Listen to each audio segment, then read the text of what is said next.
600 prajurit TNI Angkatan Laut mengalami kendala saat membongkar pagar laut di Kabupaten Tangerang, Banten, Sabtu 18 Januari 2025.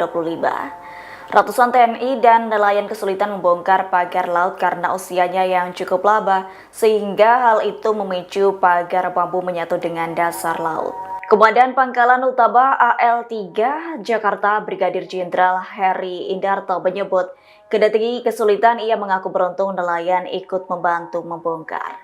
Kemungkinan ia akan mengerahkan lebih banyak prajurit jika para nelayan kembali bekerja mencari ikan. Diketahui dalam operasi itu tak hanya menggerakkan pasukan khusus, sejumlah kapal milik TNI AL juga diterjunkan seperti tugboat, kapal Sea Rider, dan satuan kapal patroli. Namun dikarenakan lokasi pagar berada, download Tribun X sekarang, menghadirkan lokal menjadi Indonesia.